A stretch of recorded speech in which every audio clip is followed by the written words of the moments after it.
안녕하세요, 저스티스입니다. 이번 시간에는 터키 독립운동사에 대해서 한번 알아보려고 하는데요. 지금 보시는 화면은 위키백과입니다. 그런데 한글 위키가 아니고 영어 위키입니다. 영어 위키인데 좀 보기 어려우니까요. 이거를 한글로 바꿔서 한국어로 보도록 하겠습니다. 터키 독립운동사에 대한 그 위키백과의 설명이 없기 때문에 터키 독립 전쟁으로 보는 건데요. 사실 이걸로 봐도 크게 다른 게 없기 때문에 이걸로 설명을 드려도 될 것 같습니다. 이렇게 충분히 설명이 되어 있습니다. 하나씩 보면서 제가 말씀을 드려보도록 하겠습니다. 터키 독립운동이 언제 시작하냐 하면 여기는 이제 개요를 쭉 말을 해 놓은 거고요.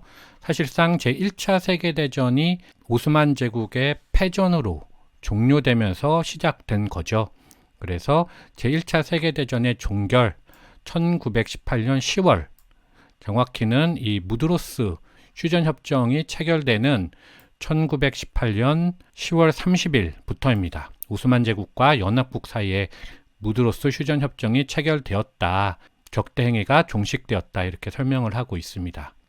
많은 분들께서 제1차 세계대전이 독일이 먼저 항복을 하고 오스만 제국이 항복한 걸로 알고 계시는 분들이 또 계시지만 사실은 오스만 제국이 먼저 항복을 한 겁니다. 그리고 무드로스 휴전협정이 체결된 약 2주 후인 그 11월 11일 날 독일이 항복하면서 콩페뉴 휴전협정이 체결되거든요. 그렇게 해서 제1차 세계대전이 종결이 되는 거고요. 이 무드로스 휴전협정의 가장 큰 문제가 뭐였냐면 바로 오스만 제국의 군대가 해체되었다는 겁니다. 아예 동원 해제가 되었고 해군과 공군이 연합국에 인계되었고 여러 가지 그 중에서 가장 중요했던 게 뭐냐면 터키 해협을 통제할 권리가 연합국에게 넘어갔다는 사실입니다. 이 터키 해협 하면은 이제 두 개가 있죠. 다르다넬리스 해협하고 보스포러스 해협이 있습니다. 다르다넬리스, 보스포러스 해협이 이렇게 있는데 이 해협의 통제권을 오스만 제국이 상실했다는 것은 사실상 거의 연합국의 반식민지화 되었다라고 볼 수 있기 때문에 그 정도로 국권이 침탈당한 것이었기 때문에 터키에 있는 많은 민족주의자들이 이 무드로스 휴전협정을 받아들이기가 어려웠습니다. 그래서 바로 민족주의자들의 봉기가 시작되는 것이죠. 그 내용들이 이렇게 설명이 되어 있는데요. 그런데 정말 중요했던 것은 1918년 11월 13일, 그러니까 무드로스 협정이 체결된 지 불과 2주 후에 프랑스의 여단이 콘스탄티노플에 입성해서 사실상 점령해버립니다. 이스탄불이죠. 그렇게 되니까 무드로스 협정에서 있지도 않은 이스탄불 점령이 일어나니까 많은 사람들이, 민족주의자들이 봉기에 가담을 하게 됩니다. 지금 그 내용들이 이렇게 쭉 써져 있는 거고요. 그 저항의 중심에 선 인물이 바로 무스타파 케말입니다. 1918년 당시 무스타파 케말의 모습인데요. 상당히 다소곳한 모습으로 서 있네요. 이렇게가 한 가지 그 측면이고요. 그 다음에 또 다른 측면이 있습니다. 봐야 될 측면이 여기는 그렇게 중요하다고 생각되진 않기 때문에 넘어가도록 하겠습니다. 그 다음으로 봐야 될 것이 바로 이 오스만 제국이 패배했으니까 오스만 제국을 어떻게 분할할 것인가에 대한 그 협상 문제였습니다. 그거는 1919년 항복한 이듬해죠. 1월부터 파리 강화회의에서 논의하게 됩니다.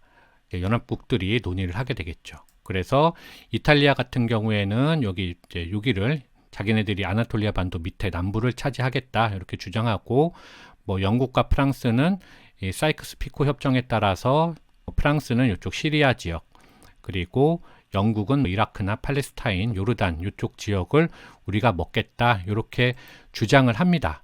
그런데 여기서 그리스가 톡 튀어나와가지고 그리스도 주장을 하죠. 왜냐하면 제1차 세계대전에 연합국 측에 참전해서 승전을 했으니까요. 그래서 위대한 이상, 요거를 통해서, 요거는 이제 영어로 한번 바꿔보도록 하겠습니다. 영어로 보면은 메갈리 이데아라고 많이 합니다. 그래서 메갈리 이데아 하면은 위대한 이념, 이 정도로 해석이 되는데 우리는 일반적으로 대그리스주의라고 우리가 번역을 합니다. 그래서 그리스가 대그리스주의를 통해서 자기네들도 땅을 먹겠다, 아나톨리아 반도 땅을 먹겠다라고 주장을 합니다. 그런데 그 주장이 완전히 터무니없는 것은 아니었죠. 그러니까 그리스가 주장할 수 있었던 그 이유가 뭐냐면, 그거는 제가 다른 지도로 한번 보여드리도록 하겠습니다. 지금 이 지도는요, 펠로폰네소스 전쟁 지도입니다. BC 431년 지도인데, 노란색으로 아테네와 그 동맹들 세력의 영역을 표시해 놓고 있습니다. 이 노란색이 비단 발칸반도나 트라키아 쪽뿐만 아니라 아나톨리아 반도 서부 연안을 거의 다 차지하고 있는 것을 알 수 있습니다. 그래서 그리스는 여기가 원래부터 고대 그리스 시대부터 우리 땅이었다라고 주장을 한 거죠. 그리고 다음 지도는 비잔티움 지도인데요. 6세기 유스티니아누스 황제 시기에 이 빨간색에 있는 몽땅다, 이 안에 있는 몽땅다가 유스티니아누스 황제의 땅이었죠. 비잔티움. 그러니까 아나톨리아 반도 전체가 우리 땅이었다. 그러다가 11세기에는 이렇게 비록 줄어들게 되지만 옅은 분홍색으로, 그리고 14세기에는 좀 더 트라키아나 발칸반도 쪽 일부만 가지고 있는 모습을 가지고 있고, 결국에는 1453년에 콘스탄티노플이 오스만 제국에게 함락되면서 우리가 이때 오스만 제국에게 우리 땅을 빼앗긴 거다. 그러니까 지금은 우리가 다시 회복해야 되겠다. 이제 이런 의미죠. 그 이후에 오스만 제국이 이 비잔티움 제국을 먹은 후에 1683년에 이렇게 확장된 영토를 가지고 있다가, 그 후에 최대 영토 이후에 조금씩 땅을 빼앗기죠. 그러다가 1914년 제1차 세계대전이 일어나는 1914년 당시에는 유럽 영토는 거의 다 잃었고요. 여기 아프리카 땅도 잃고, 이렇게 트라키아 지역하고 아나톨리아 반도, 메소포타미아 지역 일부 이렇게 가지고 있는 상황이었습니다. 그랬는데 이렇게 축소된 상태에서 제1차 세계대전까지 패배를 하니까 그리스가 그러면 이번 기회를 통해서 우리가 그동안 잃었던 아나톨리아 반도에 있는 땅을 우리가 몽땅 다 회복하겠다라고 주장한 거죠. 그게 바로 대그리스주의입니다. 그런데 그거를 프랑스 파리에서 주장을 한 건데, 그 사람이 누구냐면은 바로 이 사람입니다. 엘레프테리우스 베니젤로스라는 사람입니다. 이게 안 나오네요. 자, 한번 그러면 나오네요. 이 사람입니다. 이 사람이 이제 그리스 정치가고요. 지도자다, 이제 총리였습니다. 그래서 이 사람이 대표단을 이끌고 이제 대그리스주의를 주장을 한 건데, 이 주장이 먹힙니다. 이제 왜냐하면, 자, 요것도 아까 그 지도로 말씀을 드려보도록 하겠습니다. 오스만 제국을 분할해서 영국과 프랑스는 요쪽 아랍 지역을 먹기로 했으니까 이쪽은 누가 대신 좀 통제를 해줬으면 좋겠는데, 그걸 그리스가 해주면 좋겠다 생각을 한 거죠. 영국과 프랑스는. 그런데 문제는 이탈리아는 다르게 생각을 했습니다. 이탈리아는 그리스가 여기서 커지게 되면, 대국으로 성장을 하게 되면 우리가 바로 옆 나라인데 우리가 위협을 느낄 수밖에 없고, 그래서 그리스가 이렇게 땅을 먹는 것은 우리가 용인할 수 없다, 이렇게 반대를 합니다. 그래서 파리 강화 회의에서는 결정이 나지 않습니다. 그래서 이드메인, 그 1920년에 있었던 세브르 조약에서 결국에는 오스만 제국하고 연합국이 도장을 찍으면서 국경을 확정하게 되는 것인데요. 그 내용이 여기에 이렇게 나와 있는 것입니다. 그래서 여기까지를 일단 제가 표로 한번 정리를 해봤습니다. 여러분 보시기 편하게 한번 다시 정리를 해보면, 1918년 10월 30일에 무드로스 휴전협정이 먼저 체결이 되어서 오스만 제국이 항복을 하고, 그 다음에 1918년 11월 13일 날에 무드로스 휴전협정에도 불구하고 갑자기 연합국이 이스탄불을 점령해 버립니다. 그러니까 터키 민족주의자들이 봉기했고, 그리고 또 다른 측면으로 1919년 1월 달에 파리 강화회의에서 각국이 오스만 제국의 분할을 주장하면서 영토를 요청했는데, 그 중에 그리스도 낑겨서 대그리스주의를 앞세워서 주장을 펼쳤다. 그렇게 했고, 영국과 프랑스가 그 주장을 받아줬지만 이탈리아가 반대해서 그 조약이 체결하는 데까지는 가지는 못했고, 대신에 영국과 프랑스가 그리스군이 5월 달에 그 스미르나, 지금의 이즈미르입니다. 아나톨리아 반도 서부에 있는 여기 그 해안 도시로 상륙하는 걸 도와줍니다. 그러면서 그리스 터키 전쟁이 발발을 하는 거거든요. 그래서 지금 다음 지도로 한번 보도록 하겠습니다. 자, 여기 보시면은 스미르나가 여기입니다. 그래서 아테네가 여기 있죠. 여기 이제 블랙시 흑해고요. 여기가 아나톨리아 반도입니다. 여기 출발해서 이렇게 배 타고 가서 스미르나, 이즈미르에 상륙하는 거죠. 이 지도가 그러니까 파리 강화에 의해서 베니젤로스가 주장했던 바입니다. 보시면 이 검정색으로 칠해진 부분이 이게 다 우리가 먹겠다, 그리스가 먹겠다 하고 주장했던 땅입니다. 아나톨리아 북부 그리고 서부 해안까지 몽땅 다 차지하고 있죠. 그 내용이 영어로 쓰여져 있는 거고요. 다만 그 중에서 여기 스트라이프 되어 있는 이쪽은 좀 충돌이 있었던 곳입니다. 컨플릭트. 누구랑이냐면 그리스는 당연히 여기도 우리가 먹겠다, 우리 땅이었다 했는데 프랑스가 거절합니다. 프랑스가 여기까지 먹는 건 좀 심하지. 그래서 그리크 앤드 프렌치가 주장이 컨플릭트, 이제 충돌했다. 이렇게 되어 있습니다. 넘어가서 실제로 그리스 아테네에서 출발을 해서 이즈미르에 이렇게 3일 정도 항해를 해서 도착을 합니다. 하루 항해를 해서 도착을 하죠. 이제 보시면은 이렇게 그리스군이 1919년 5월 14일 날 출발해서 15일 날 그 스미르나에 상륙을 해서 이 그리스 터키 전쟁이 발발을 하는 것이고요. 이때부터 위로 북상을 하는 거죠. 왜냐하면 이쪽하고 연결을 해야 되니까요. 바로 쳐들어가지는 않고 북쪽 이스탄불이랑 연결하기 위해서 북상을 하게 됩니다. 그런데 그와 비슷한 동시에 어떤 일이 있었냐? 바로 무스타파 케말의 삼순 상륙이 있었습니다. 이 삼순 상륙이 있으면서 터키 독립운동이 시작이 되는데요. 이게 무슨 말이냐면 그 무드로스 협정이나 이스탄불 점령으로 각지에서 봉기가 막 일어나고 있으니까 당시는 이제 거의 연합국의 꼭두각시 정권이 되어 있던 오스만 제국이 반란을 진압을 해야 되겠는 겁니다. 그래서 어떻게 하냐면 무스타파 케말한테 네가 요쪽에 삼순에 가가지고 여기서 반란군들을 다 좀 정리를 해라.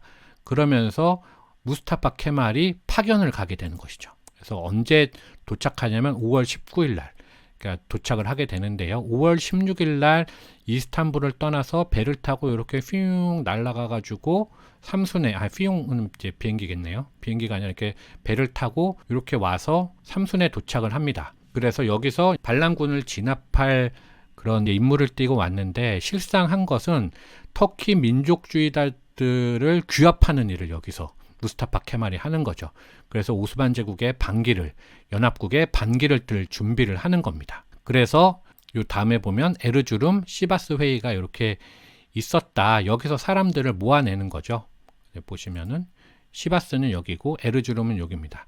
그래서 오스만 제국이 영향을 하고 있는 서부 말고 여기 동쪽 아나톨리아 동쪽을 중심으로 해서 독립 결의를 하게 되고요. 결국에 앙카라 정부를 수립하게 되는 것인데요.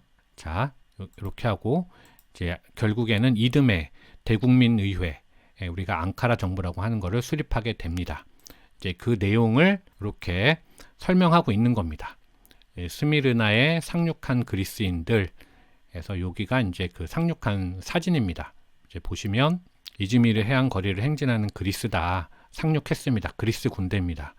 여기는 오스만 제국의 사람들이겠네요. 그리스인도 있고 터키인도 있을 겁니다. 섞여서 있을 겁니다. 그리고 내려보면 이렇게 이즈미르에 상륙하게 되니까 시위가 발생을 하는 거죠. 터키 민족주의자들이 이거는 용납할 수 없어 그러면서 시위하고 있는 모습입니다. 자, 그리고 넘어가서 그러면서 무스타파 케말이 저항군을 조직을 하는데 어디에서 바로 시바스나 에르주름, 이게 에르주름에서 회의하고 있는 그런 모습들입니다. 대회를 개최해서 통합을 하고자 했고 결국에는 이때 당시에 무스타파 케말이 주장했던 그 땅들이 어느 정도인지 이렇게 나와 있는 겁니다. 이제 쭉쭉 내려가서 그런 내용들이고요. 대국민 의회가 여기서 설립한 그 모습이네요. 여기입니다. 앙카라 정부가 성립하는 1920년 4월 23일의 모습입니다. 이게 이제 요 설명이고요. 자, 또 쭉쭉 내려가서 그래서 이 앙카라 정부가 자기네들이 원했던 구역들을 여기에 설명을 하고 있는 건데요. 이제 보시면 안 커지나? 예, 커지네요.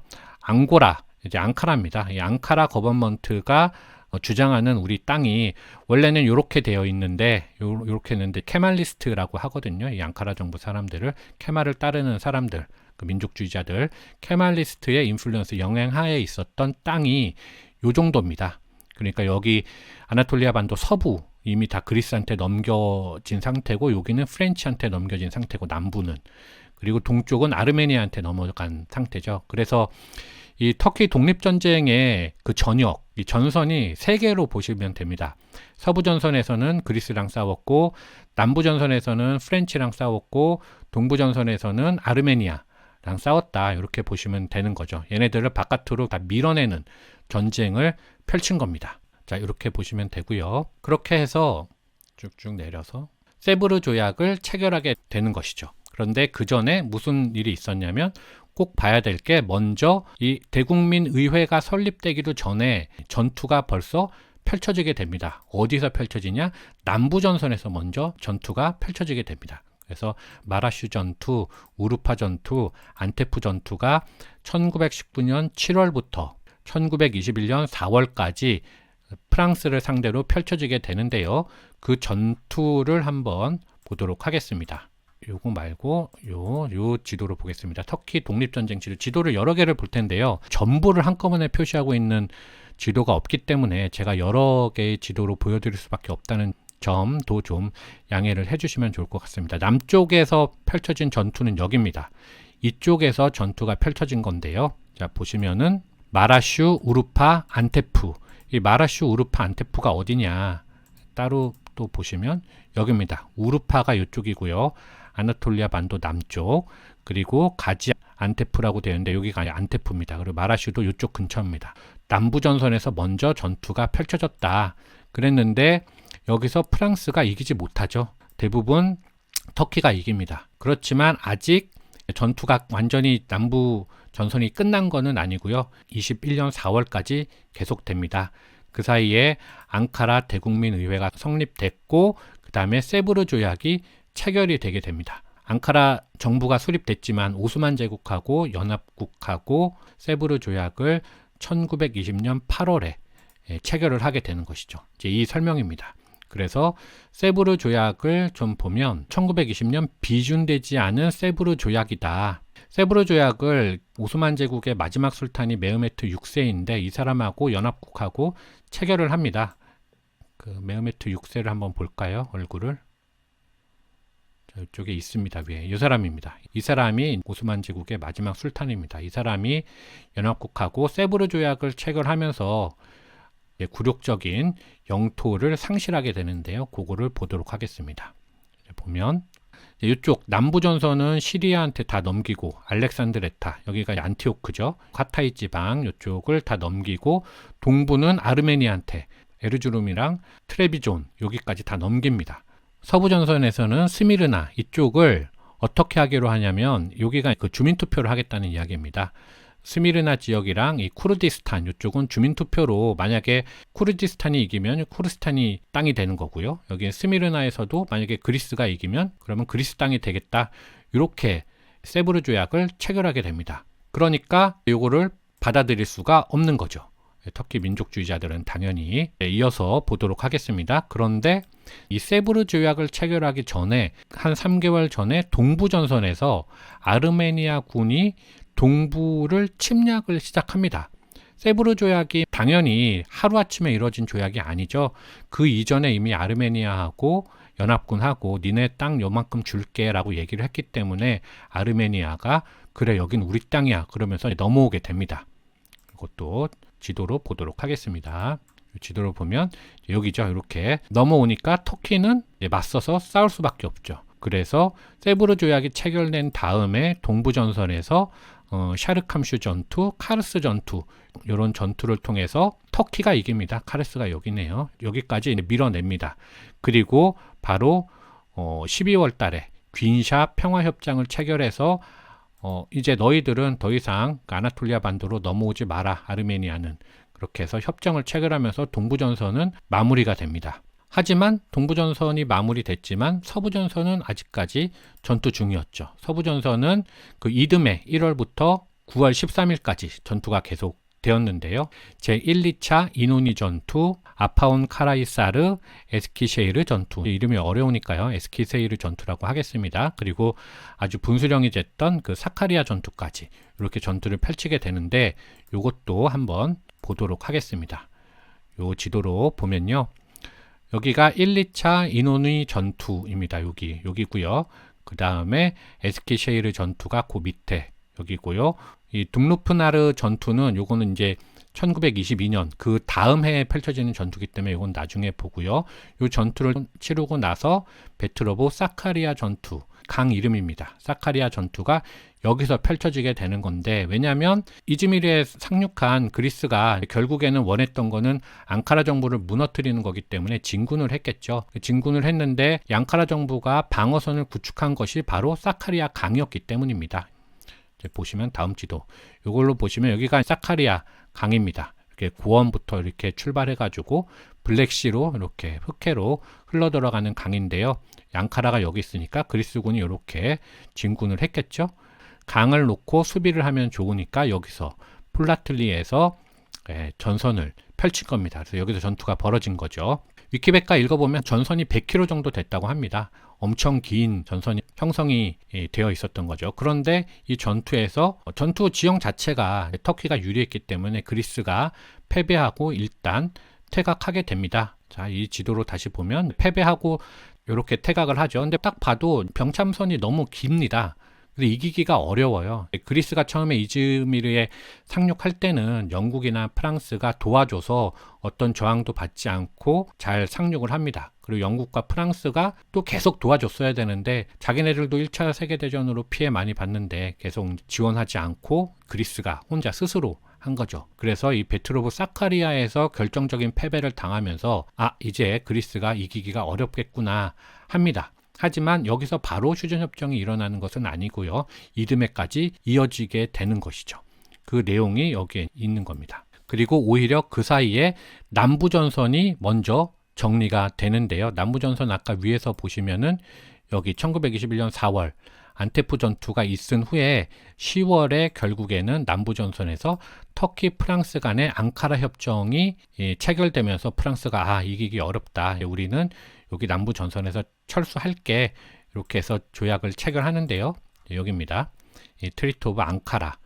이 조약을 통해서 철수를 하는 것이죠. 안티오크. 여기는 양국의 협상으로는 비무장지대로 남겨놓기로 합니다. 그리고 철수를 했죠. 자, 위키백과로 보면 그 설명들이 여기에 있는 겁니다. 이제 파이팅, 이게 싸웠던 얘기죠. 남부전선이 있었고 프랑스랑 했겠죠. 남부전선이 말씀을 드린 내용들이고요. 그리고 동부전선이 있었고 크게 뭐 알자지라 전선도 있었다 이렇게 있는데요. 넘어가고요. 영국 이야기입니다. 영국군과 교전했다. 크게 봤을 때는 동부전선이 또 있고요.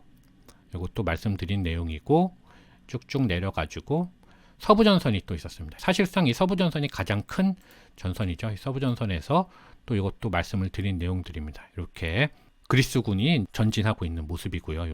이거는 무스타파 케말의 1차 이노니 전투에서의 모습이라고 합니다.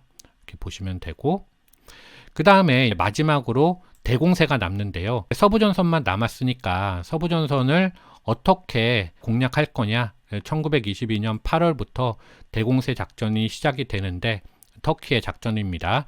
둠루프니르 전투, 그리고 결국엔 이즈미르를 탈환한다. 그 내용인데요. 이것도 지도로 먼저 말씀을 드려보도록 하겠습니다. 이 지도로 보면요. 여기가 둠루프니르가 여기입니다. 여기서 이제 전투를 펼쳐서 투르키시 무브먼트죠. 여기 고동색 이기고 난 다음에 그 여세를 몰아서 바로 이즈미르까지 가서 여기를 다시 탈환을 하고 그리스군을 다시 배 타고 쫓아내버립니다. 그렇게 해서 터키가 서부 전선에서도 승리를 하게 되는 것이죠.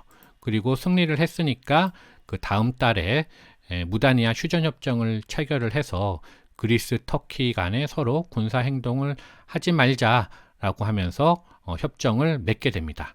그 내용이 여기에 나와 있는 겁니다. 자, 내려보면 무다니아 휴전협정을 체결했다. 그렇게 해서 더 이상 적대 행위를 하지 않기로 했다. 이렇게 되어 있죠. 요 카툰을 하나 보고 갈까요? 요 카툰은 정치 이제 만화인데요. 무스타파 케말이 아나톨리아 반도, 여기가 이제 아나톨리아 반도겠죠. 아나톨리아 반도에서 폭탄 들고 저리 꺼져 하고 있고, 이제 그리스군인가요? 뭐 그리크 킹 맞네요. 콘스탄틴이었나 봅니다. 왕이. 이 사람이 이렇게 도망가고 있는 그런 모습을 그려놓은 카툰입니다.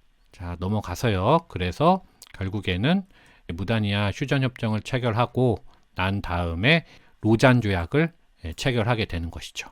로잔 조약은 1923년에 세브르 조약을 대체하여 로잔 조약이 체결되었다. 그러면서 터키의 독립이 보장되었다고 하는데요. 보도록 하겠습니다. 보시면은 여기가 그리스 땅이 될지도 몰랐는데 결국에 국경이 이렇게까지 넘어가면서 동트라키아 지역을 터키가 차지할 수 있게 되었습니다. 여기는 이제 비무장지대로 하기로 하고, 그다음에 이 해협 관리는 이제 공동으로 상선들이 자유자재로 드나들 수 있도록 하는 그런 협정도 하고, 그리고 동부전선도 깨끗해졌죠. 동부전선은 아르메니아가 다 몰아내졌습니다. 그러면서 아라랏산이 여기 있네요. 아라랏산까지 차지하게 됩니다. 이 노아의 방주가 최종 도착했던 그 산이죠. 아라랏산. 그리고 티그리스 유프라테스 강이 이렇게 흐르고요.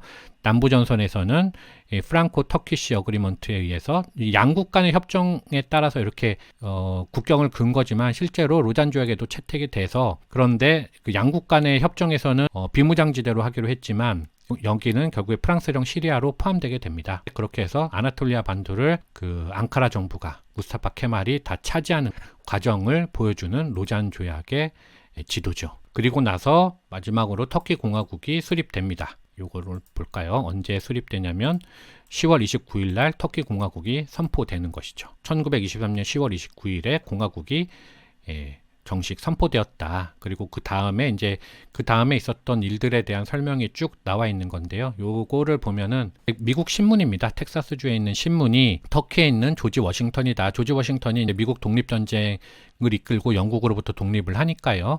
그 모습을 빗대서 무스타파 케말이 민족주의자들을 이끌고 연합국이나 그리스 다 몰아냈다. 이렇게 표현한 그림이고요. 마지막으로 영양 보면 아르메니안 학살, 이것도 1차 세계대전 중에 있었던 건데 이 내용도 설명이 있고요. 우리가 보면 그리스와 터키의 인구 교환이 있었다. 이걸 볼 수 있습니다. 이제 뭐냐면 그리스에도 터키인들이 수십만 명이 살고 있었고 터키에도 그리스인들이 수십만 명이 살고 있었습니다. 그런데 그 로잔 조약이 체결되면서 이렇게 인구를 교환하기로 했거든요. 그래서 그리스에 있는 터키인들은 아나톨리아 반도로 넘어가야 됐고 여기 살고 있던 그리스인들은 거꾸로 다 그리스로 넘어갔어야 됩니다. 그래서 그 수가 수백만 명에 이르렀다고 합니다. 수백만 명까지는 아니지만 읽어보면 수십만 명에 달했다고 하는데요. 그래서 이때 당시에 아주 많은 사람들이 난민이 되어버리기도 했죠. 같은 동네에서 이사가기도 어려운데 전혀 생판 딴 곳으로 가야 됐으니 쉬운 일이 분명히 아니었을 겁니다. 그래서 이런 일들이 있었다라고 설명을 하고 있습니다. 자, 그렇게 해서 여기 터키 공화국 선포까지 이번 시간을 통해서 한번 그 터키 독립운동사에 대해서 한번 말씀을 드려봤는데요. 제가 여러분들 보시기 편하게 터키 독립운동사에 있었던 전쟁들의 핵심 비교표를 한번 만들어 봤습니다. 그래서 이제 그리스 터키 전쟁은 터키 독립 전쟁의 일부다. 터키 독립 전쟁이야말로 터키 그리스 전쟁을 포함한 터키 독립을 위한 종합적인 전쟁이었다. 주요 전선은 서부 전선에서는 그리스랑 싸웠고 동부 전선에서는 아르메니아랑 싸웠고 남부 전선에서는 프랑스와 싸웠다. 기타 영국이랑도 잠깐 싸웠다. 그리고 기간은 1919년부터 22년까지, 터키 독립전쟁은 23년까지 있었다.